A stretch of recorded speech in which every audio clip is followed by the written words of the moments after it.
کوردستان چینالای هەواڵێکی دیکەمان لەگەڵەوەی کە ئێمە هونەرمەندان ژیان ئاوایانمان لێ ئەکەن، بەڵام هەوادارانیان ئەیانەوێت لەوەی کە مەراسیمێکی زۆر شایستەیان بۆ بکەن، هەر بۆیە لە هەولێر مەراسیمێک بۆ کۆچی دوایی هونەرمەند قەرەنی جەمیل ساز دەکرێت.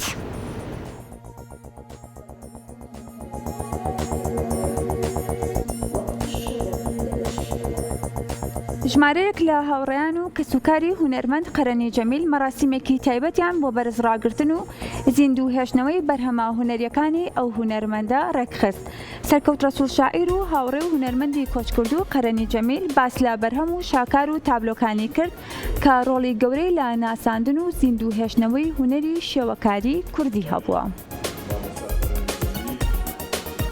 مامۆستایەکی بە هەڵوێست کە بۆتە بەرامبەر بۆ مامۆستایە جگەل لە سیمیکردنەوەکەمان کرد، مامۆستا چەندە دڵخۆش کە بەبیرمە ڕۆژێک سەردانی پارێزگای کرد، یەکێک لە ئاژین مسلی سێبەر و تاوە ئەوەی دەمێنێ.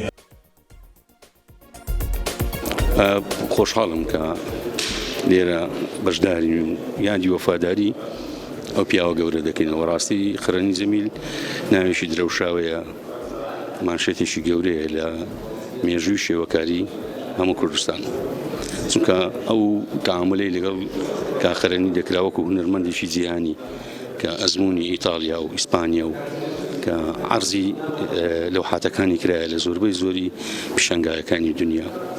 جێگەی شانازیە کە ئەو پیاوە بە فلسە و بە دەستی خۆی توانی تاریخێک تۆمار بکاتن، مێژوویەک تۆمار بکاتن بۆ خۆی و بۆ ملەتەکەی کە تا هەتایە ناوی دەمێنێتەوە.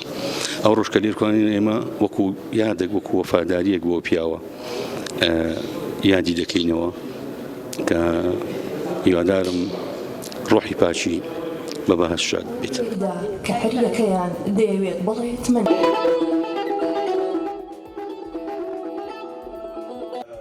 بۆ نواندنی وەفا